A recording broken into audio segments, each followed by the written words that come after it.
So Matt, I started this awesome 1,000-piece puzzle. It's like of a coral reef. There's yellow fish, blue fish. We got some like crabs going on, some puffer fish.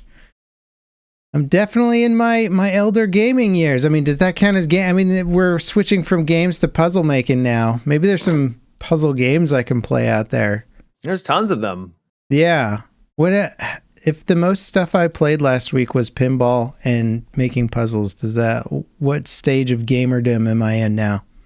Probably the boomer stage. The boomer stage.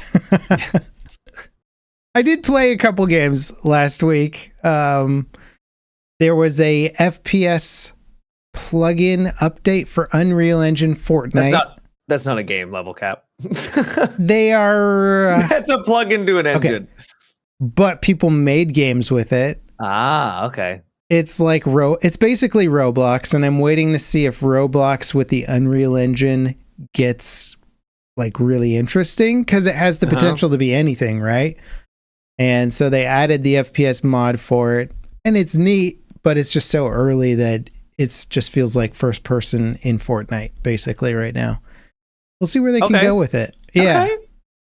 I'm excited, but also apprehensive because it's using Unreal Engine 5, an engine that Fortnite uses and has like optimized incredibly well. But then people making mods for it throw all these high-end assets and lights and like ray tracing into it. And then you load up a mod and it's like, oh, cool, 20 FPS, you know, to play this janky little experience. And you're like, yeah. So I guess that is one advantage that Roblox has, where when the whole game looks like something that was made in the early 2000s, it runs on any computer. Yeah, it runs on your iPad just fine, you know? Yeah. So it's fun to watch this tech evolve, but it ain't quite there. It's not going to pull me in on the regular anytime soon. We got a little ways to go. Yeah, makes sense. Yeah. When was the last time you played Fortnite? It's been a couple of years now. I mean, I used to dabble like from time to time when they would have an update. I did play when the used to dab from time Dragon Ball Z update happened. I played as Goku, which was cool. Oh yeah. But I don't know how long ago that was. I think I also played when they added like Peter Griffin. So whenever those were. Yeah, I don't think I've played since like the Avengers characters got added. So a long time ago. I think it's still doing really well though. What? Fortnite? Oh yeah. Yeah, it's huge, man. And well, and UEFN I think is gonna, I mean, like that's what my son plays when he goes to friends' houses. They just load up some random Fortnite experience and just play that now. And it's the new thing. It's the new Roblox, basically. Nice. Yeah. So, Call of Duty 6 or Call of Duty Black Ops 6 seems like the next big thing this week. Yeah, probably the biggest title that launched. I'm assuming you haven't played it. I've seen the videos. It does look cool. Okay, so single player, zombies, and multiplayer, all solid. I think they did a really good job. I played all of them, different nights, different days, and it's good. I really enjoyed the campaign. I actually thought this was more of a return to form for Call of Duty. The last one was the last. It was Modern Warfare 3, right? That was a disappointment. I feel like that was a little bit of an edge case though, because I think rumors were that it only had like 18 months in development, and then this one had like 4 years in development, and you can really tell the difference. Yeah. The Modern Warfare, that one had like open world sections, or like kind of like choose your own like way of tackling a mission, but it was basically plopping you down in the middle of a war zone environment and be like, oh yeah, see, it's open-ended. You can tackle it however you want. Yeah. And in this one, it was actually like handcrafted missions that had like cool story elements, and it was actually developed. So it was refreshing. Well, and it was nice to see. I think they have more fun when they get a narrative that's less like hardcore military, and they can. Yeah, and this one is definitely not like super hardcore military. Yeah. It also it delves into sci-fi too. For sure. And it's just nice to see them have fun. It looked like they had fun making the game, and big surprise, it looks like people are having fun playing the game. which is nice. I get so bored with those military ones where they're just kind of like barking orders at each other. They can be enjoyable, but it does kind of get one notey by the end. Yeah. And this one, this one, they had you doing like there's like an Ocean's 11 mission. They've got a super sci-fi mission where it's like super trippy, a couple of them. And some people I hear have not really vibed with those because they're like, I'm looking for something that's more grounded. And this is starting to delve into more fantasy sci-fi-esque. I won't go into any details because it's spoilery. But it really mixed it up. They also have just missions where they literally let you choose different, like kind of Hitman style, where it's like, you can go this way, you can go that way, or you can go this way. And all of them have different outcomes. Or they all lead to the same like ending, but like the way you get there is very different compared to another one, which I thought was cool. So it adds actually some replayability as well. It's pretty different. It's interesting because I feel like the COD fan base is broken up into two camps. It's like the people who want something different. Like, I liked Advanced Warfare. I definitely fall into the camp of like, just give me something that feels different from the normal COD experience. And then the people that just want military COD back to back to back to back. Well, I mean, it still is Call of Duty. And it's absolutely cracked out. The multiplayer is really fun, but it is like, hey, everyone's running around at Mach 5, jumping around, sliding around, and shooting each other in the face. Like, it's pretty much Call of Duty. Do you still get the knives that have the range of like a lightsaber or something? No, okay. There was a couple people that were running around with knives, I noticed, but for the most part, that playstyle is just not viable. If it is, I don't see people actually doing it. This isn't your Modern Warfare 2 from the original Modern Warfare 2. I got to clarify these days. They don't have like the Commando Pro situation. Nope. But it does one shot. So I guess you could technically. Yeah. So what's your rating then? I give it a solid 2 out of 3 balls. 2 out of 3. Oh, okay, here we go again with the balls. Solid 2 out of 3 balls. I think it's one of the better Call of Duties lately, for sure. Cool. I was talking to Tomographic, and he said he'd give it like an 8 out of 10, and I'd kind of agree with that. Just really solid Call of Duty. Not gonna like knock your socks off with revolutionary new gameplay, but really well made story. Campaign, at least for me, I liked it a lot. Story kind of gets a little weird towards the end, which I know will turn some people off, but I just thought it was a fun ride with great variety. There's zombies. The zombies has 2 maps and Easter eggs for the zombie players. Though I have heard some people are not really vibing with it's more complicated now than like the original zombies, where it was literally just like running a bunch of zombies in a room and then shooting them in the face over and over and over again. So it's a little bit more deviated from the original formula. But fun. Enjoyed it too. Yeah, it's just a well-made COD. Cool. Would you say it's your top game of the week, or did you? Yeah, for sure. But I also I can only play so many games in a week, so it's like one of the few games I have played. Okay, gotcha. Mm-hmm. I kind of looked at Battlefield with the new anti-cheat, which is sort of interesting to me that they're going back to. I don't know if you heard. DICE went back to BF1 like 8 years later and updated the anti-cheat, and it seems like it's gotten rid of a bunch of cheaters, which is interesting because notoriously the Battlefield community runs into tons of cheaters after the game kind of falls out of the limelight and DICE stops supporting it. Pretty hard to go back and play like BF4 and not run into cheaters or something. So it's cool to see DICE do this. I wonder if it's a little bit on their campaign to sort of keep the franchise in a good light before the next game comes out and try and show that they're... all the previous games are just riddled with hackers. It's like, well, that doesn't bode well and isn't really good publicity. Yeah. And it's probably testing out for the future games as well. I think BF4 was it's the iteration difference between those two titles. It would have been too hard to go back and implement their advanced anti-cheat on some of the older games because there's too much stuff that has changed. But it's cool that BF1 is getting the treatment. And then I believe that also kind of was an update for the other games as well to like improve their anti-cheat. So it seems like DICE is ramping up for the next wave of Battlefield and trying to make sure they handle it, because Their track record in the past hasn't been amazing with cheaters, but then again, it's hard when they're a huge company and tons of people want to play. Well, it's funny because I don't think I've seen like any blatant cheaters in 2042. Yeah. Like, not like a single one. I mean, there's maybe a couple that I've stumbled across, but for the most part, it's been like smooth sailing, at least with the cheater department. Mm-hmm. It's hard to know if that is because one, the game just never was super popular, so the cheat makers didn't invest any resources and money, or possible. If two, it's part that it did launch with their more robust anti-cheat system, and maybe it's just been more effective. But yeah, there was. I remember when 2042 was really struggling at the beginning, and supposedly a cheat maker came out and said that they're not making cheats for Battlefield 2042 because it's just not financially viable, because there's just not enough people that are interested in the game, which is like, I guess economically that makes sense.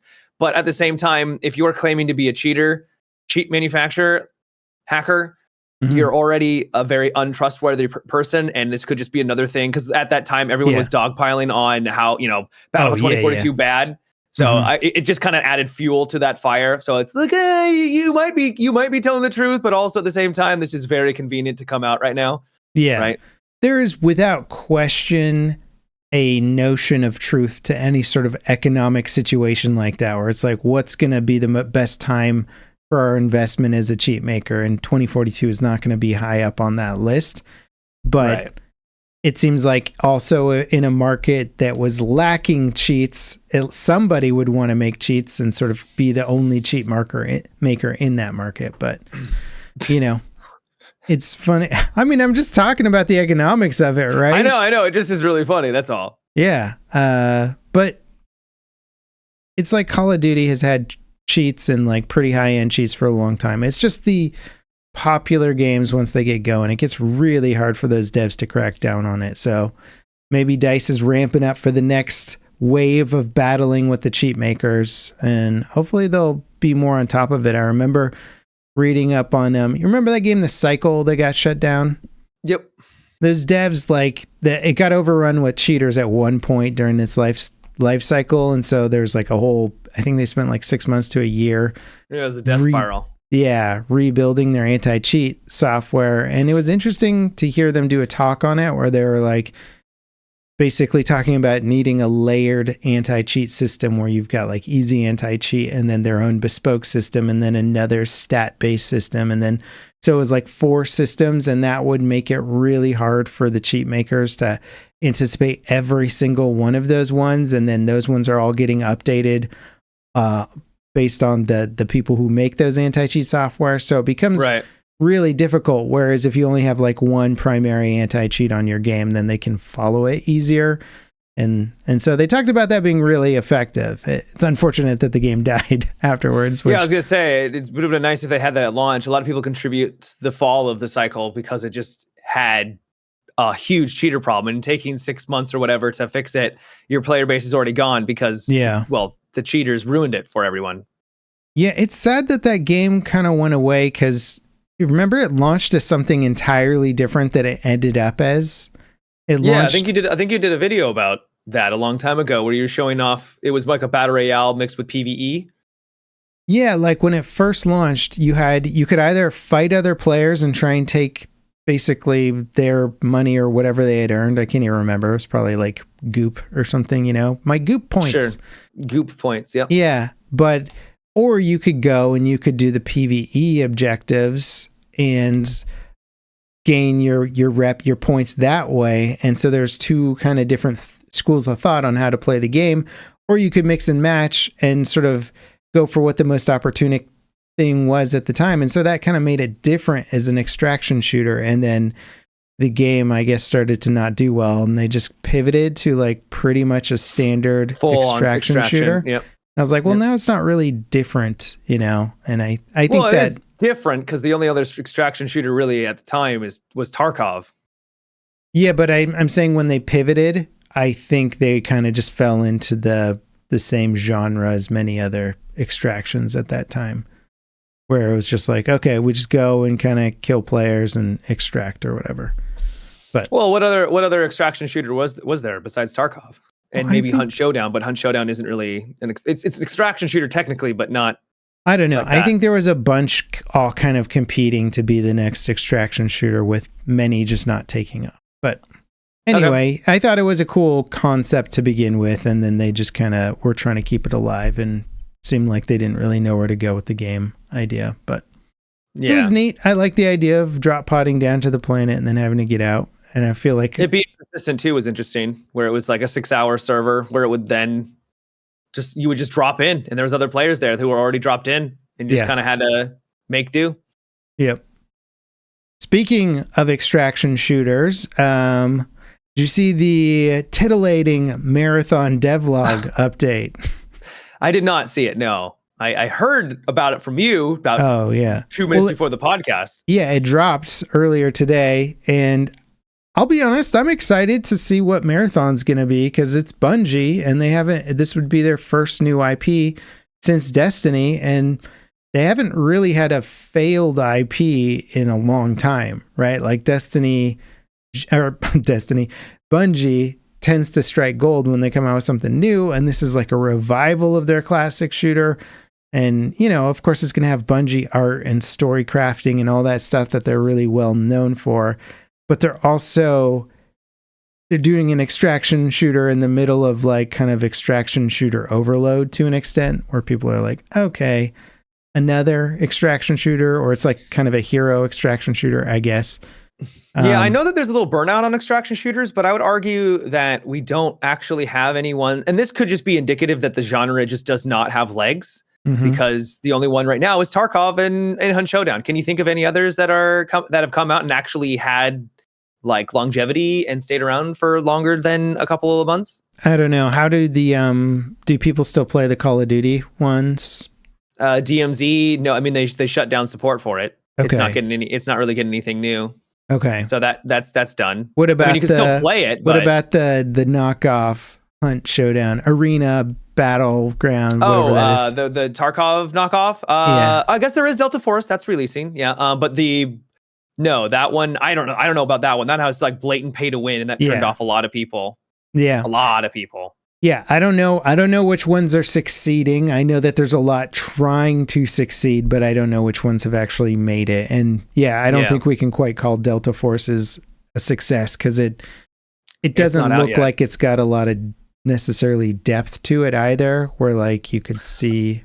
I don't know. I actually think the people, I played it and I really liked the extraction component. Do you think it will have the longevity, is what I mean, of like Tarkov, where Tarkov you can just, there's so much progression to do in that and gear to get. Do you think it's going to have anywhere near that same level? I can't predict the future. What I do like about it is that it's much more casual, while also still maintaining some really fun depth in terms of like, I got a really cool chest piece and I got some cool weapons with great attachments on them, and I can bring that in and feel really powerful. But at the same time, if I bring in something else, I can still win these firefights. It's Tarkov, but like I said, more casual, and I think that might appeal to a larger audience, and that larger audience could keep that going for long term. What I don't know if they've solved this though, and Tarkov hasn't solved it, is long-term end game. How do you keep players around instead of just wipes? Because you may have noticed people get really excited. When do people get excited for Tarkov? Updates and wipes. Right. They're not playing. Some are playing all the way for the entire wipe, but most are leaving and then coming back when the game starts again, which I don't know. You could argue it's not a problem, but I think it kind of is a problem. If your game is only fun when everything is wiped off and you start all over, that sounds like you haven't figured out how to keep your economy and the game running long term. Well, maybe Bungie will figure it out with Marathon. I mean, it seems like they are committing to like the hero side of it, which there haven't really been big extraction shooters that have done well with the hero component as well. Delta Force is the only one I can think of. Yeah, but also how hero-y are those classes? They're more or less just shooter classes with like, this one can heal itself and this one can dispense that's why I ammo. Kind of think the whole hero, when people complain about hero shooters, they're not specific enough, and it's too broad of a term now, because like Yeah, Battlefield 2042 is a hero shooter, I guess, technically, but Rainbow Six Siege is also a hero shooter, and they play completely differently. They're not. It's true. I guess Apex is the closest thing that I'm thinking shooter. About, but Apex just isn't really an extraction shooter. It's more of a royale. So right.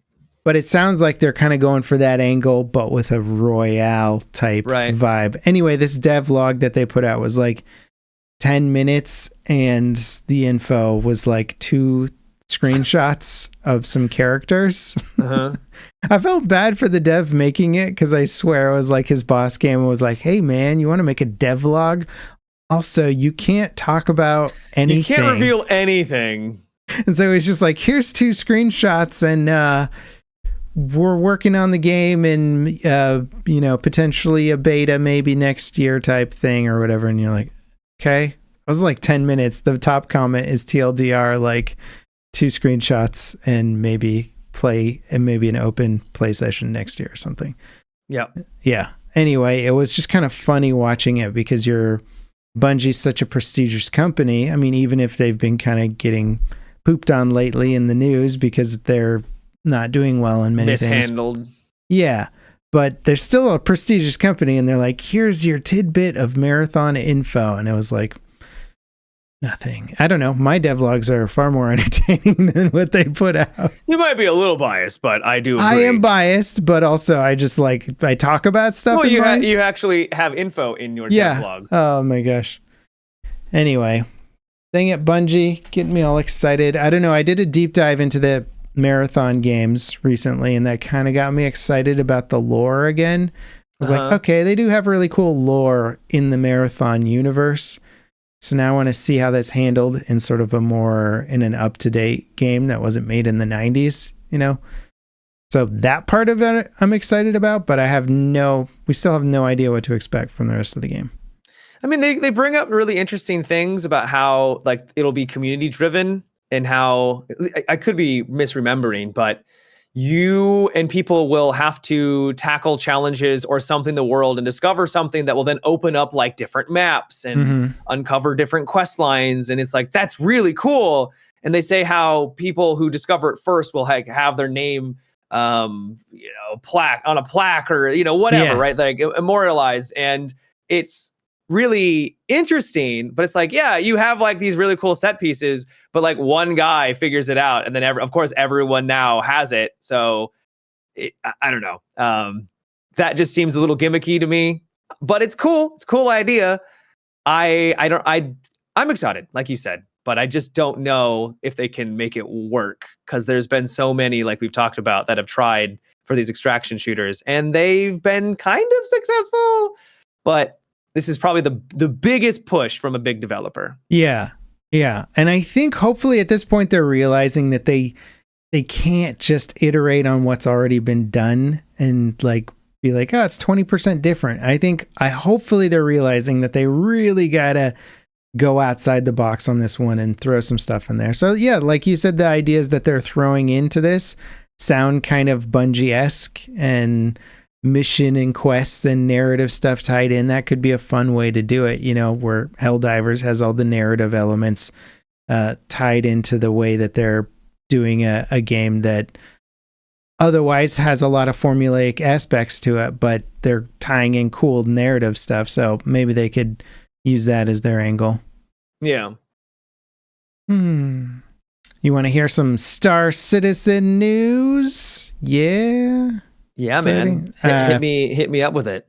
Not too much. I was going to say, they just had Citizens Con, so I can't imagine there being a lot of new stuff. It's mostly just people digesting Citizen Con and deciding to see how they feel about it, and then arguing about what features aren't making it into the final game. Like NPC crew for ships aren't going to make it into the 1.0 release for the game, which I don't think, I doubt them ever coming into the game, just because of how I didn't even think they were going to do that. Yeah, well, they talked about it from the early days before they even had NPCs, that you would be able to hire an NPC crew for your spaceship so that you could solo that ship, and your NPC crew could more or less run the systems for you that you would otherwise need a friend group to do. So a lot of players have been banking on that idea so that they can fly their big old ships around and not have to worry about getting the whole team online. Right. But yeah, they said it's not coming out for 1.0, and some people are upset about that. But I honestly just, if you look at the tech required to make it work, I'm like, I don't know if we're ever getting that feature. That just seems insane. Yeah. Yeah. But the thing that lit people up this week, which was fun, was one of the ship makers that works for CIG came out and said that one of the ships that had been previously sold as a concept, which was not out yet, but it was sold as a concept as a ship that could do base building. And he then said that they basically weren't going to have base building for it. And people got upset because it's essentially false advertising. If you say, hey, buy this ship, it'll do this. And then they come out like a year later or however many years later and say, well, it's not going to do the thing that you bought it to do anymore. That's literally the definition of false advertising. So people were super upset for like a day. And then and then somebody, it was really funny because it was like the news cycle got so out of hand about it that like somebody high up got wind and was like, wait, who said what? And then there was like a follow-up post by the same dev that was like, I have some clarifying statements to make. And I'm assuming it can. It was basically like, what I meant to say was the first version of the ship won't have this, and then but we will still be looking at how to add in building stuff later. Anyway, I was just laughing about the post one of the top comments is basically like, yeah, it took him long enough to sort of slap this post down a bit because it just created a firestorm. And it is one of those funny things where you think, just having a company with so many devs talking to the community, with so many devs who don't have the normal PR, social media training, or maybe think about how every single thing they say is going to be interpreted or what that means to somebody. Yeah. I mean, it's just like a PR disaster waiting to happen all the time. And this stuff does happen all the time, but it was entertaining to watch. I didn't own the ship, so I wasn't upset about the loss, but I could totally understand if it was my ship. Why people would. Yeah. Because it wasn't cheap either. It was like I don't know, somewhere between $200 and $300, I think. And so. Oh, yeah. Yeah. People you got to be a little bit more honest about that then. Excuse me. That's why I bought the ship. It was, the ship was going to be able to build bases. And then they're like, yeah, I might not be able to do that anymore. I think that's the biggest thing that's a turn off for me for Star Citizen is it's basically just a ship collection game right now that costs thousands of dollars. Yeah. It's a storefront for ships. Yeah. Oh, it's craziness, man. And I hope they make it over the finish line to get a fully complete game done because it's just such a wild ride. Such a wild ride. I will say I've seen people talking about the new gameplay demo who basically had not tuned into Star Citizen for like ever. They'd only read headlines and were like, what? This is the game? This looks incredible. It's got Gary Oldman and like all these huge actors and stuff. So it was kind of interesting to see some people. It happens every year basically with CitizenCon. People go, what? I thought this game was vaporware. And then they like see the stuff. Yeah, when people say it's a scam, I get why they think it is because it's gotten so much money. But if it was truly a scam, there wouldn't have been this much effort put into like this is the most elaborate scam ever. It's the worst scam if you think about it. That's making a game. Yeah, like they're literally making a game that people can play, and it's it's not. I always say it's not a scam, but it can absolutely fail, which wouldn't make it a scam if it failed. It just would make it a failed game project, of which there are many thousands over the years. So, but it would be possibly it would be the biggest game failure of all time. Yeah, one way or another. Star Citizen's going down in history. You don't hire this many employees for this long, and give money to big actors because that's somehow going to line your pockets even more. I'm sure he's made a ton of money. They've made a lot of money in line their own pockets, but at the same time, I don't know what the finances are for the higher ups at the studio. They're probably not trying to be too aggressive about it, although, because if that story comes out, then you're like, oh, that sinks the whole concept, right? Yeah. It would be rough. Speaking of rough, Ubisoft, they seem to be having a good time as of late. The story over the past couple of weeks has been about them potentially getting bought out by Tencent, which they did not deny. Now they're shutting down another one of their studios, Montpellier. I don't know, the studio that Prince of Persia devs. Yeah, and I guess Raymond and a bunch of other games. They're getting rid of Rayman as well. Yeah. Is it the same guys that made Rayman? Yeah. Raymond. Raymond, whatever you want to call it, really. Yeah, kind of sad to see. We're always harping on Ubisoft for making relatively uninspired games. Every now and then they come out with a fun one, you know? Well, that's the thing is they made a relatively fun one that was really well made with Prince of Persia, and it apparently didn't sell well enough, and it now they're getting shut down because of it. Yeah. Well, that's always sad because you take an IP like Prince of Persia, which it's just not going to compete with Assassin's Creed or some of the bigger titles, you know, like they're cool games. And it's also a side scroller. Yeah. Right. So you're like, how much money did they put into, you know, a AAA side scroller? It seems super risky from the start, but, yeah, it's just sad when you're like, good game, but failed business plan on the sense of how much they invested in the game versus how much market there was for it. But Ubisoft just seems to be they're making all the wrong decisions and have been for many, many years, and probably trying to grapple with the shifting tide of the market, because they've been this juggernaut studio forever, and now their IPs are just becoming less interesting, I guess, to the player base. They're selling smaller amounts, and they haven't scaled back proportionately, you know? Yeah. I mean, they're in a tough spot. They're clearly struggling. But to see Prince of Persia, which was a great game, those devs getting punished because it didn't sell enough is unfortunate. Because if there was any company at Ubisoft or any dev team at Ubisoft that I'd like to see more of, it would have been them, because I actually do think they made something great. Yeah.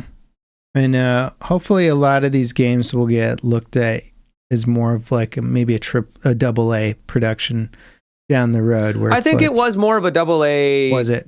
Yeah. I don't think it had the AAA money behind it.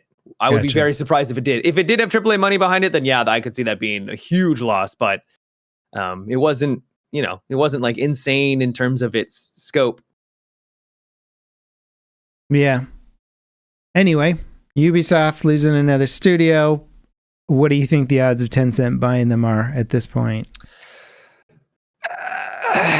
I hope not. God, I'm so tired of big companies being gobbled up by other companies. We don't need Tencent, Microsoft, Sony, or eventually just Microsoft and whatever, because I don't think Microsoft's going anywhere. But I don't know. I don't know what the chances are. I'm not an economist. I don't know. I don't know what these bigger forces at. Yeah, I would guess that someone's gonna buy them, and it might be Tencent, but it might be somebody else. But I mean, it better not be Microsoft. I can tell you that much. I don't even think Microsoft could even have like the influence. They barely got away with the Activision acquisition. In fact, I think there was some sort of weird loophole where like the judge didn't show up in time or something, and they got away with the deal. Jeez. And so they got the acquisition. But also, I don't think like Sony should buy them, or, you know, one of the other big studios. Like, I wouldn't want to see that either, because even though Sony's been a little bit lighter with their exclusivity, they're still probably one of the bigger perpetrators of like exclusivity, trying to like market their console over other studios these days. There's just no room, Matt. No room left. There's just no room in hell. Yeah. I see where you're going with that transition. Ooh wee. It's an interesting name for a game. I do like it. It's the second. I never played the original, and it is a really interesting concept. So you pick a character. Well, you don't really pick. The game is called No Room in Hell 2. Just FYI. No Room in Hell 2. Yeah. Yeah. Did it come out last week? It came out this week. This week, I believe. Okay. Or maybe last week. Depends. Yeah, last week, technically. Yeah. It came out within the last 7 days. How about I say that? Yeah. And it is, you pick a character who has like a backstory, and I think that kind of dictates what perks they get. But I could be wrong on that because I wasn't able to test it out fully. I put a couple hours into it, and it's really interesting in the sense that when your character dies, they die. Yeah. That's it. So it's sort of an extraction game where you go on in, you complete challenges, you get like weapons and things like that as you begin, and you try to finish off the main challenge of this area, which is to basically, I think, turn off like a nuclear reactor so it doesn't like explode. I think that's what it is, what you're doing. Yeah. And then survive. And if you can extract, then your character gets XP, they get more perks and stuff like that, and they become essentially stronger, and you can potentially do harder content, which I don't really think is in the game yet. Okay. So I love the idea of having this kind of brutal, challenging, if your character dies, that's it. Like, so there's like high stakes and everything. The problem is that it wasn't ready for release, and it was horribly optimized with, at least in the first like 2 days. Yeah. Someone said that they came out with a hot fix that maybe addressed a lot of the desyncing issues, but it was really rough when I played it. Dang. Zombies teleporting around, you would shoot them and they'd be like a big sponge. Yeah. You would have like you'd shoot them in the head, and then like their head would just like stay floating behind them as they were walking forward, which was really weird. Yeah. And it was very, very glitchy. You can't have that in a game of that highest stakes, you know? Right. And that's what happened is that I was able to get a character up to level 20. I was like, yeah, I'm actually finally starting to get some perks and seeing like where this goes. And so then I started my the next run. And the way it works is that all the weapons you got from the previous run disappear. So you basically start afresh again. The only difference is that now you have a higher level character that has those perks, right? To make it a little bit easier. But I was by myself, and I encountered all these runner zombies, and they were teleporting and glitching, and I just couldn't. So I died. And I was like, oh, I'm glad I just wasted all that time leveling this guy up to then have it all disappear on me. So it was a real big kick in the shin. Is there no progression that lasts beyond your character? So I think there is, but I don't really know how it works. I mean, it's still a very early access game, and they're going to be having to improve upon that and add more. So I love the foundation. It's just they shouldn't have released it when they did. Yeah. Well, that's unfortunate. Hopefully it can recover from that. I mean, they always say, like, you know, use early access as early access, but not as a means to try and fund the end of your development. And you're like, yeah, sure, in an ideal world. Yeah. But not all devs have it. Sometimes they only have enough funding to get to early access. And sometimes they're like, oh, crap, we got to early access now so we can try and finish the game. And that forces them into that crappy situation. And it brings up an interesting discussion because you're right. If it's truly early access, then what's the problem? Because this is meant to be a game that is in live development, and there's going to be issues. So like, why are you complaining that there are issues? But it's also a product that is being sold. And if you're going to be selling something, even if that is to be a beta tester, an alpha tester, whatever you want to call it, people have the right to critique it and to give it a negative review. And while that sucks, it's like, that's the name of the game. You are selling a product, and it's not ready because it's going to be, because then other people that want to get involved, now they know it's in a rough place. And I feel like, do you feel like they need to update the early access system so that it can better? I don't know what you would call it. Yeah, I don't know, but it seems like, so we've got, on one hand, we've got people like the developers of Hades 2 pushing out a game in early access, which, I mean, yes, it doesn't have all the content for it, but it is a polished enough experience where you can hop on and have a really good time and not crash left, right, and center. And deal with and they're taking the feedback and they're using the data from it to improve the game. Yeah, but it's still an established studio that's gotten it to a benchmark that they're like, this is where we need to get it to for people to not lose their minds or whatever over a Hades 2 launch. I think if they released Hades 2 without early access, it still would have kicked ass and been incredibly successful. It's just that added more where they can use that user information to make it that much better. Yeah. And then be like, and it gives them that little bit of shielding too, where they're like, if it's not perfectly balanced, that's because it's early access.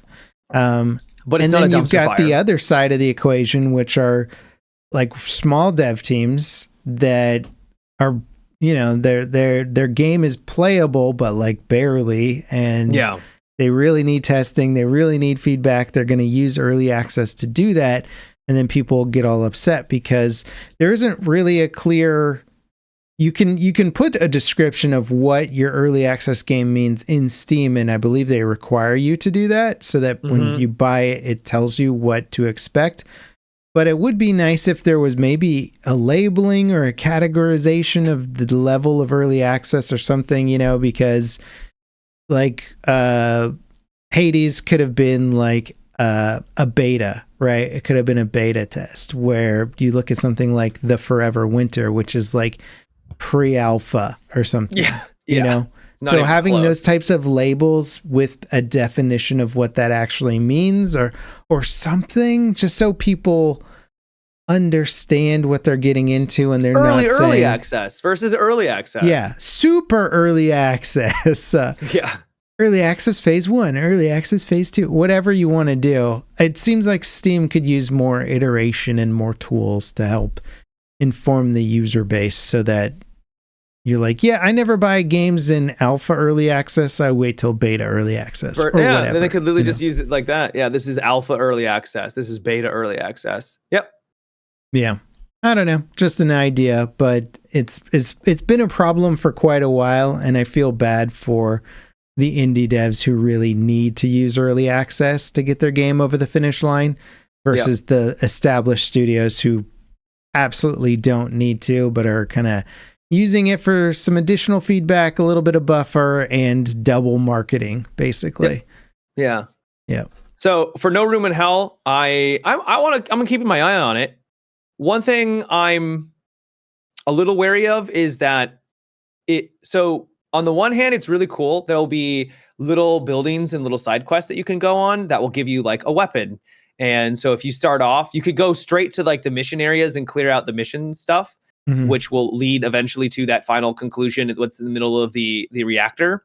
But you probably don't want to do that right away because you may not have like any weapons to be able to successfully accomplish that goal. Where if you go to like a church that you find there'll be like a little bit of a puzzle that you have to figure out to get to the loot. And that's cool. And I like that.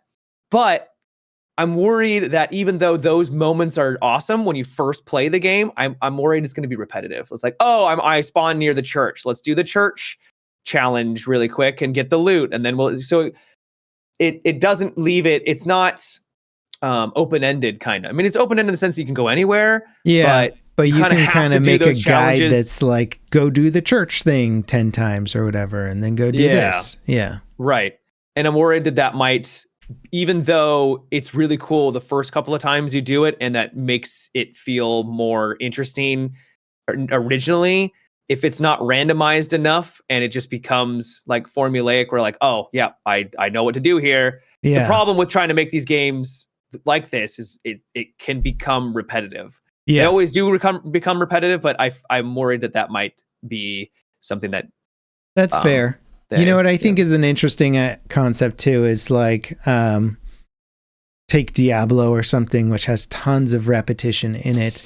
Yeah, there's a balance between making things unique and unexpected, and also giving players that repetition cycle that they want, right? So if you developed a game, and I'm not saying this translates perfectly to No Room in Hell because I haven't played it, but the idea of like, if we don't give them that mission that they want at the start, maybe they'll wish that they had that mission at the start. Maybe they love running that mission or whatever, Well, so what I guess kind of what I'm implying is that it's going to, what it potentially could lead to is that it's like, I need to find a weapon. And your first thing is, okay, let me scavenge around and look and see if, and oh, I found one that was like on a shelf in the middle of a shack, you know, in somewhere random, right? It's like that can, I think, technically happen.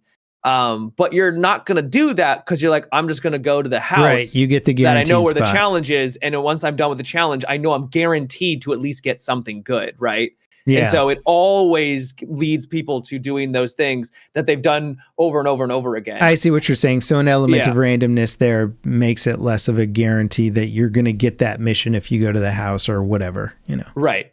Yeah. Right. So I'm worried that if you don't have kind of it more open-ended, it will just become ironically more repetitive because the extraction looter shooter, that what makes them exciting is that you can stumble across anything anywhere that could be really valuable. Yeah. And that's what keeps that thing going, I think, more long term. Because at the end of the day, this is kind of an extraction game. Yeah. I gotcha. Well, it's interesting. I mean, I'm down for, I like the idea of the super hardcore extraction things, but yeah, I'm mostly curious about what the through line is that carries through, kind of like Hunt has, you level up in Hunt and that carries through between your classes and stuff. Yeah, it is a lot like Hunt because your character dies and then that's it. You have to start another character. Yep. I also grapple with that a lot too, because as soon as you're feeling good in that game, man, you're just like, man, I could defeat anyone. You see how good we did last round? Boom, headshot with like a pistol, you're done. And it's like, all right. Yep. Done. And those Hunt players are cracked. Yes, Hunt Showdown players are next level. And especially because it's like a visual based game, a sound and a visual based game that's like super intense. I remember just hiding in a bush once because I heard gunshots nearby. And I was like, well, nobody will find me in this bush and I'll just look and see if there's a good opportunity. And a freaking crossbow goes through the bush and just like, just headshots me. And I'm just like, how do these guys see me? I wasn't moving. I was holding my breath. It was insanity. Yeah, they're really good. But that's Hunt, man. That's Hunt. What's this weird worshiper game? You're worshiping Worshippers Cthulhu? of Cthulhu? All of a sudden, Matt? Well, it was a part of the Steam Next Fest, and then I got a key from the devs, and it is, Anno? The Anno series, City Builder? It's that, but you are making a cult that worships Cthulhu. And it's your job. Yeah, it sounds ridiculous. Is it like an ancient civilization type thing or what? It is set during, I don't know what the setting. Anno is like a city building game, just in case people listening don't know what it is. So it's a city building game, but you're building a city to worship the god Cthulhu. Yeah. Okay. Right. Yeah. And I don't even know who is Cthulhu like as a god. Cthulhu is like Cthulhu is like. I remember what it looks like, whatever it is, but I don't remember what the significance is. Let me see if I Google Cthulhu. Cthulhu is a fictional cosmic entity created by H.P. Lovecraft. It was introduced. So it's kind of like a god. It's supposed to be something that is so vast and terrifying that just witnessing it would kill you, kind of a thing. So trying to illustrate it in media is literally impossible because it's supposed to be so horrifying and vast that like I've always seen it drawn as like some sort of tentacle monster. It or is, something. yeah. Okay. Cthulhu is a big old tentacle god, basically. Yeah. And apparently he's not even the most powerful tentacle god, or god. I shouldn't say tentacle god. That belongs to the anime. They have the most powerful tentacle I could be gods. wrong. All of the enthusiasts when it comes to Cthulhu will probably be like, what are you talking about, Matt? But anyway, so you're worshiping him and you basically have to build a city and you have to accommodate these worshipers that are being drawn to this island and drawn to this settlement because they all like, I'm here for Cthulhu or whatever. Can so you your city like slowly grows to Cthulhu? Yes, good. You can. Good. And it does all of these really interesting mechanics that Anno does not do.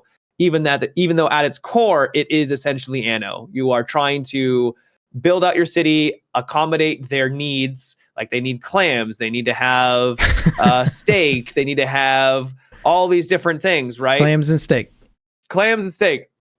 Clothes, robes, things of that nature, and then you level up Do you have those to get citizens. them like those like flog things so they can whip their backs and stuff? That didn't happen yet, but they have an interesting mechanic where like the citizens will level up, and I don't really know exactly how it works. I don't think it was very well explained, but they level up, and I think they become more effective at the job that they're doing, and they can also be interested in certain jobs, which makes them more likely to level up for that job, if that makes any sense. So you could have someone who's like really passionate about, I really want to be a farmer, right?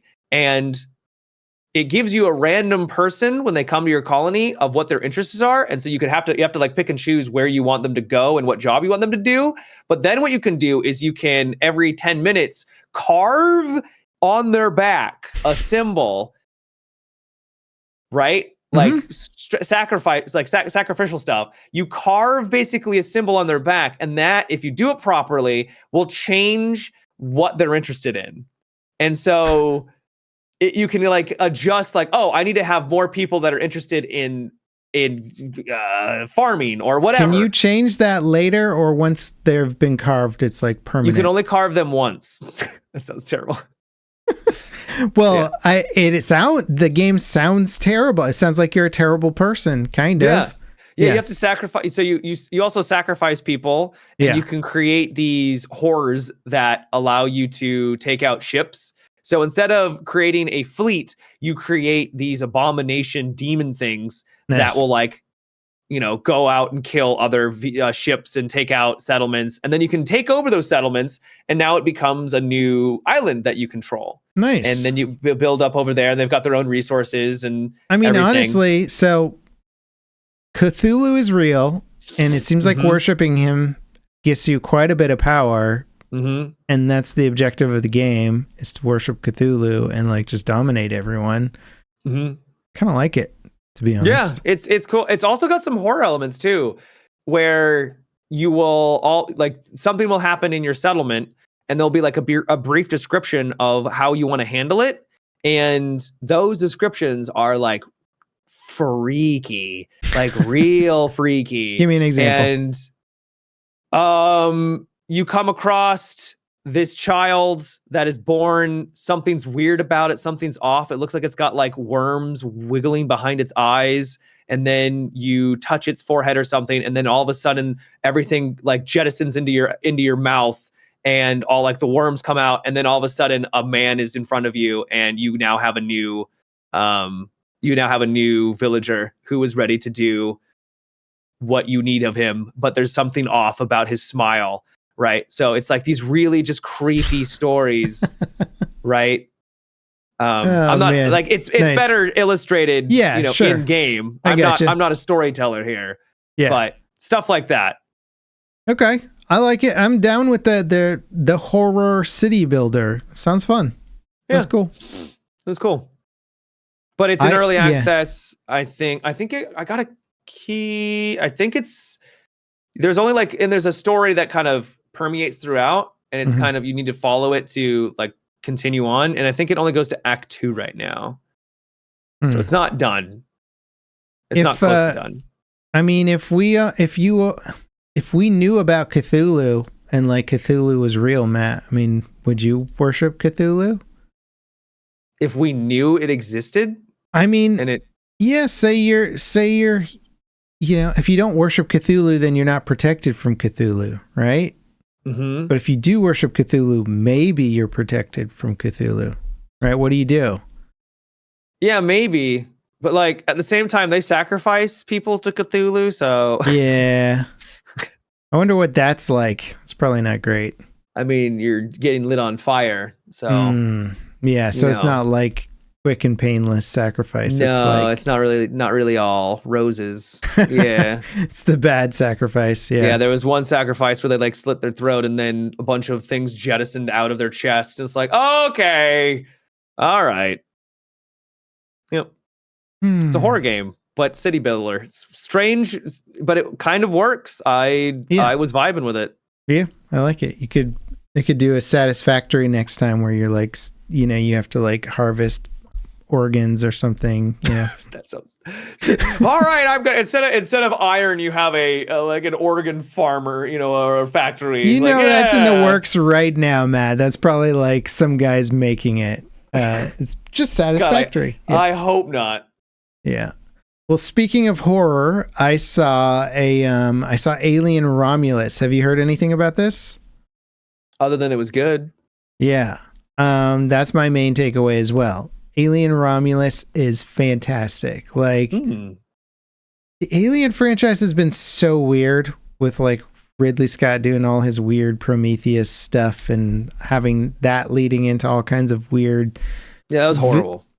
Prometheus wasn't great, and he's been trying to like get super deep with some of the philosophical stuff with it, and it hasn't really been landing that much with his other movies. Because they don't like explain anything. Like in the beginning of Prometheus, this big giant white dude, muscular guy, drinks something, then something horrible happens. You're just like, well, what was that? Like it's literally never explained. It's never explained. No, I remember watching an interview with Ridley Scott who explained that scene.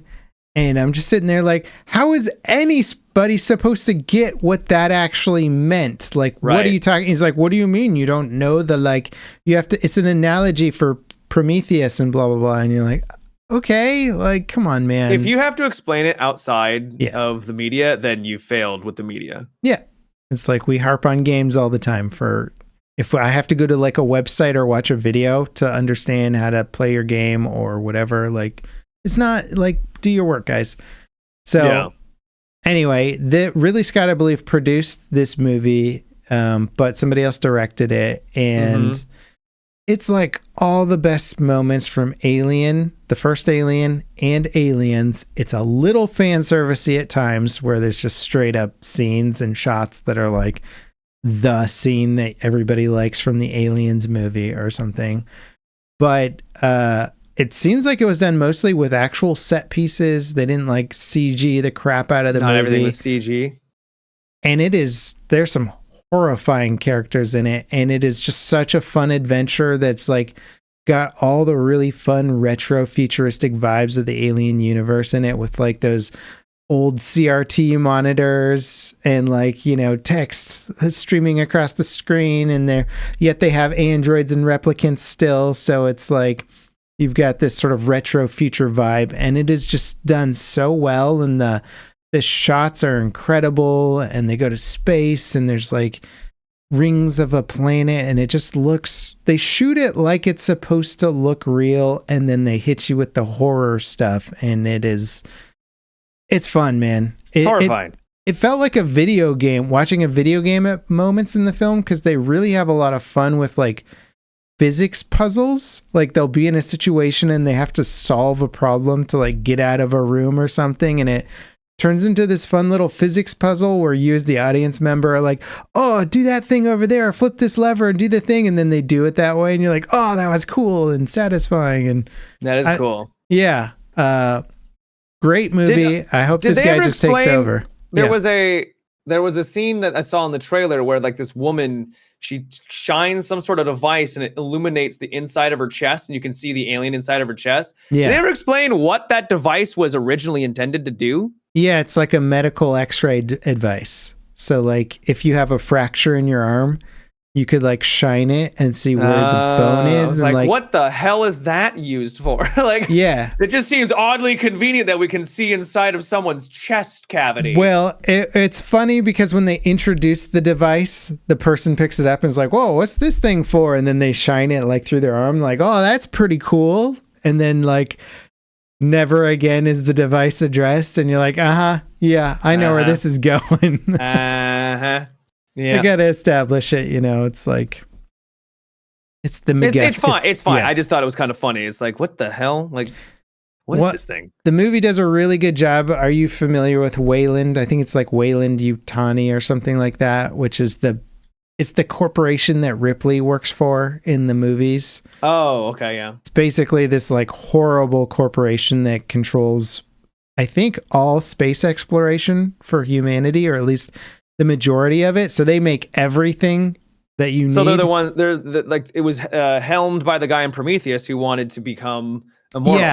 Yeah, that was like the Wayland guy who went out there. So they're like establishing colony planets and mining colonies like all around the galaxy, and just these mining colonies are just horrible. Like people are dying of like black lung type stuff, and then like having kids on the colonies who then grow up to then die of black lung right before they have some kids, and then it's just like the worst, churning out people. Yeah, just this horrible dystopian future. And they do a really good job with sort of showing you the corporate nightmare of like privatized space exploration and it's like, and what are they going to do, right? Who are you going to complain to? You're so far away from everyone. Yeah, exactly. And so like there are no civil rights. It's like you work for the corporation and you're like, well, if I work for 10 years, then I can gain my freedom. And then they just change the contract on you or something. They're like, yeah, we added 5 years, and you're like, okay, I'll just see if And what do? You can't. You're literally stuck on a planet in the middle of nowhere. Yeah, you're born on a corporate planet that is governed by corporate laws. Dude, that's horrifying. Yeah, isn't that terrifying? Actually almost just as scary as like the freaking alien, dude. Yeah, I love it because they get deeper into that in the movie, and you're just like, this is like the most dystopian, nightmarish future I can possibly imagine. And then and then throw aliens in on top of that, which the Wayland Corporation, of course, is trying to exploit and research. And of course they are. Yeah. And everybody involved with it is just expendable. They're like, I don't know, open the egg, see what happens. Like, oh, it killed everybody. And they're like, all right, let's get some more eggs, guys. It's cool. I'll have to watch it. Is it on streaming at all, or is it something you have to rent? You can rent it right now. But it's worth it, in my opinion. Yeah. If you're up for renting movies, it's top notch. Like I don't know if it's movie of the year, but it's the best thing I've seen in quite a while. Nice. Yeah. Speaking of aliens, I wanted to mention briefly, I played a game called Planet Crafter. Have you ever heard of it? No. It's a indie title. Small. Okay. I think it was in early access, but now it's fully launched, I think.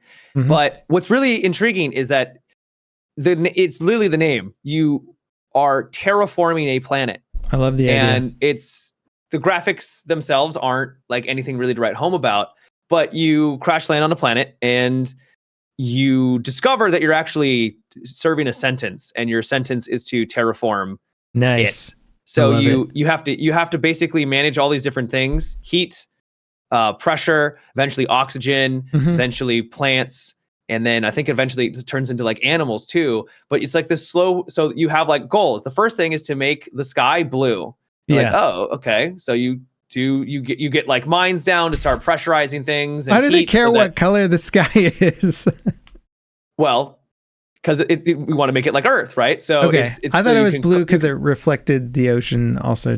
I don't know. Well, right. Whatever. So you're basically the first kind of steps is to make water. So it's make the sky blue, then get rain, then get lakes, then get moss, right? And the entire time, the scene and the planet around you is changing by what you've done. So eventually the sky does start to turn blue. Then it starts to rain. Then the rain begins, like little puddles start to form. Then like an entire lake. Then moss starts to grow across like this desolate landscape that you've been very accustomed to. And so to see kind of your home and the planet evolve around you in this survival, it's a survival game, right? You have to manage food and stuff, is such a cool twist on the survival mechanics that I thought was just fascinating. Terraforming survival. Yeah, I like that. It's a cool idea. Yeah.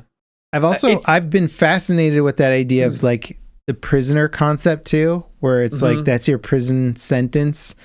And then ever since the second Avatar movie where they introduced that concept of somebody being cloned into servitude by basically telling them like, hey, the last guy, your previous version or whatever, died horrifically, but you got to still serve out the remainder of his contract. And then they go, but they could just make up anything they want. So all of a sudden your clone is just like stuck in perpetuous servitude. I like that idea. And I'm like, oh yeah, what if like you're a prisoner being sent down to a planet, but maybe you're just a clone being told whatever. Like those concepts I enjoy. Fascinating. Yeah. The horrible notion of it, but like you see it being easily exploitable as soon as we have the means to do any sort of cloning or And you something. find out that a bunch of people have been on this planet and they've all failed at terraforming it because it was so cold and horrible. And maybe what they were and doing they died. Yeah. Nice. And maybe their original terraforming project was allowed you to at least have a better fighting chance. You could kind of view it that way, but it's a fun little survival game. I do think it gets way too repetitive later on. Like we're basically just having to go from resource node to resource node to resource node, bring them back, craft something, go back to resource node. Mm-hmm. So that's a survival game in a nutshell, but it gets very tedious. We're just like, all right, let me go on my, go out and get more resources, come back and do. But such a great concept that I would love to see other games expand upon that, where maybe not you're terraforming a planet, but you are manipulating the environment more significantly than just building a house, right? Yeah. I really, really thought it was a clever idea. It's cool. It's I love that idea too. I understand why it's not more popular, because I think it is environmental manipulation in games is challenging. Yep. And if you build a whole game around environmental manipulation, you're like, okay, so not only do we have to build is this sort of, it's kind of like an RTS style game in the way it's set up? No, it's first person. First person. Okay. Yep. So not only are you building a first person game that has to do all the first person stuff that any normal first person game does, but now you have to have a game that also is like full environmental procedural sim stuff happening. I mean, it's complicated. I love the idea of it, and hopefully more people will kind of pursue that and take a chance on that tech, but you have to plan around it, because you're from the ground up. The whole system has to be built for environmental evolution, which it's kind of funny because it feels like you're building a game from the start, where it's there's just rocks, right? Oh, that's cool. Yeah. I completely agree with you, but if you think of it in the sense that you start off with just nothing, and then it's like, oh, now there's water. Now we have water in the game. Like the devs just added water. Oh, now there's trees in the game. Like we added trees. So it sort of feels like cool. You're experiencing the building of the game, because you kind of are in a sense. Yeah. But it's the world around you. It's like they're turning on each layer of a procedural environment generation system. Yep. It's cool. Yeah, where most games are we've progressed your base or your spaceship or your character, and this is you're progressing a planet. Oh, bro, the idea of a survival space game would be sick. You build a bigger ship as you go along. Oh, that'd be sick. They have those. I can recommend some to you if you want. I don't know if they're maybe they're survival. There's a couple cool ones coming out that I'll link you to. All right, sounds good. Yeah, there's one coming up that I really want to play. The whole aesthetic of the game is green and black. It looks like an old school display for a computer. Oh, okay, yeah. And you play as an AI that I'm not entirely sure what your objective is, but you can only see what the AI sees, and the AI is 100% tied into whatever ship you're on, but you can transfer the AI over to a station, and now you're messing with the station, and then you can transfer back onto the ship, and you can add modules on it. It looks really interesting. It's kind of like a space survival / puzzle game or something. Cool. But yeah, I want to get into that.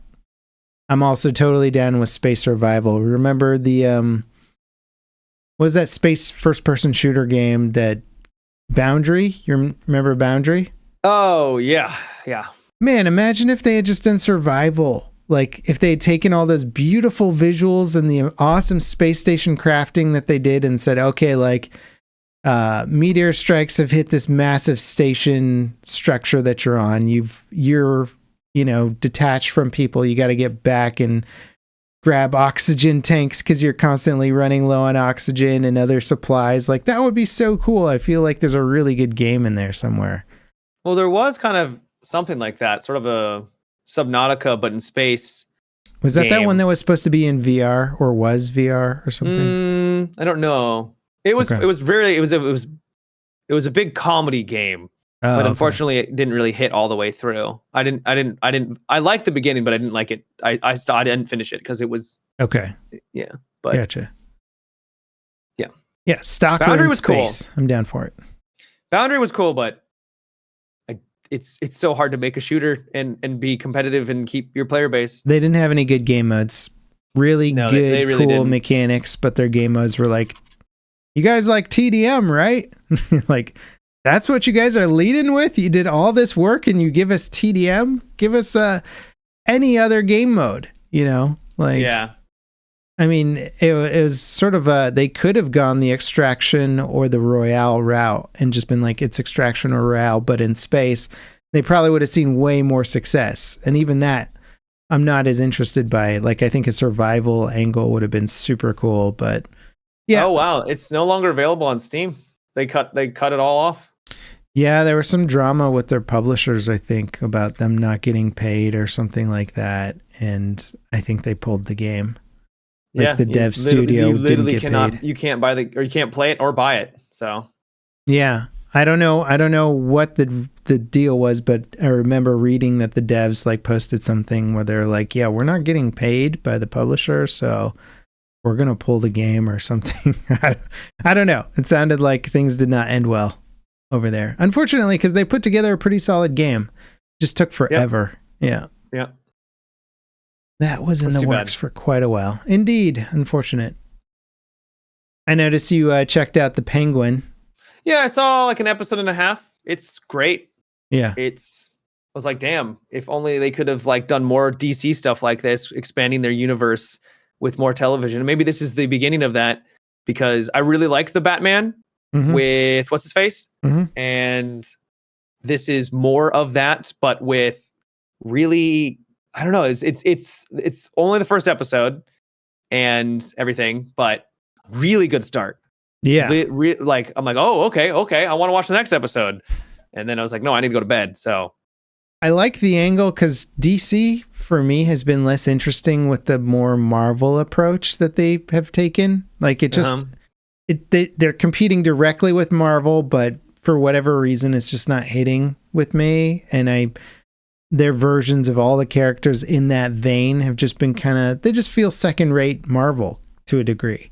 Yeah. And this new angle with the Batman movie, with taking a serious tone on it and having like really good actors and really good writing, all of a sudden it's just far more interesting. It feels like a serious drama thing, but it's also following superheroes. They've always tried to make their stuff more dark. Yeah. Like, oh, we got to be at least different. But their dark has always not been like good. It's just been dark for the sake of dark. Yeah. And what I liked about the Batman and what I'm liking about Penguin is that it is more adult themed. It's definitely adult themed. There's straight up just like nudity. But also because it is more themed to it's hard to call something adult, because when you say it's an adult themed, you're like, oh, it's got it's sex and stuff. Well, it's not about big crazy action sequences. Right. It's made for a more mature audience. Yeah. I'm sure people, teenagers and stuff can still enjoy it, but it's more intellectual than just an action, drama. Right. And there's like nuance to the characters. So like the Penguin, you start to learn more about his backstory and like what makes him tick and stuff. And he's like, he's not a good person. He's not. But you're like, oh, but I can sort of see like what we're basically learning like the origin story of like where he's going and where he's like trying to get to. And you also kind of like him too, even though he's not a good person. Like it's very clearly established that he's a bad person, but then he like takes in this guy instead of killing him, and you're like, you sort of think of it as like a nice act because you're viewing the world from his perspective to a degree. You're like, oh, and that's funny nice. Too. Yeah. It's like weird. They weave in some really great comedy elements where like, wait, was that supposed to be funny? Because it really was funny. And you're like, yeah, of course it was. So yeah, it's a great start. I can't wait to watch more. Yep. I hope it's like a good baseline for what future DC content is. But it's also like HBO, and HBO hasn't been handling all their other stuff, so who knows what's going to happen with all of that stuff. But yeah. Heard good things about the new Venom movie too. I haven't seen it yet. Oh, I haven't watched any Venom. Check it out. Why not? Yeah, other than pinball, that's what I've been up to, man. You're a busy guy. And puzzles, baby. Pinballing and puzzles. We're going to have to add a puzzle review section to the podcast. That'll go. Oh, I hope that exists. I'm going to Google that later and just see if there's YouTube channel dedicated to puzzles. There's YouTube channels dedicated to board games. I don't know about puzzles. For sure. I mean, board games is a no-brainer. Yeah. I've been getting into those more so just because I've been going more regularly to a board game night. And it's interesting getting back into board games. Like, there's clearly a ton of evolution with them and whatnot. But it is funny because a board game, unlike a normal game, can't really patch itself if there's flaws with some of the rules or the pacing. And like the group that I play with will play and we'll finish a game or two and we'll be like, yeah, this is fun, but like clearly this is the best strategy to go for, or it's not really like, here's what we would do to balance it or fix it. And then I guess you can add in your own little house rules to like make it better. So you can just patch the game essentially. But it is funny when you're like, oh yeah, this just seems like sort of a gameplay oversight, or they didn't play it enough or test it enough, or then they didn't think about anybody going specifically for this objective every time, and that actually just ending up being the best strategy. Yeah. So it's interesting to kind of look at board games with the same sort of game dev mindset of just like, yeah, this could be better, but it's fun. It's like a slow-mo computer game, basically. Where you have to make sure you're doing all the rules right. Yeah, you are the program. Yep. Good times. Good times. I like board games. Yeah. Well, shall we wrap up the old pot-a-rooney there? Yeah, sounds good. I'd like to remind everybody that if you want to support the podcast, you can check out our Patreon linked in the description. We do live podcast recordings on Mondays, and then after the podcast, we have a little podcast show where we talk about various things. I'm excited to talk about the F1 race this week because it was spicy. And for the rest of you, you've got some information, some advice, some life advice from Matt. If you are deciding to sacrifice one of your cult members, make sure that they don't have a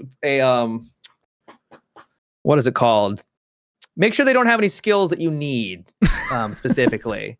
Yeah, you wouldn't want to accidentally sacrifice one that you need. So yeah. That's you know what? When you mentioned that game had that mechanic, I was thinking in SimCity when like people riot and you're like, these dang rioters, they're upset. Like that would be a great way. You could just take your rioters, be like sacrifice. Yeah. Easy way to fix that problem. Mm-hmm. I bet nobody riots in your city. No, definitely not. Yeah. It's cool. I might have to check out this game. All right, everybody. Thank you for watching, and we'll see you next time. Bye-bye. Take care.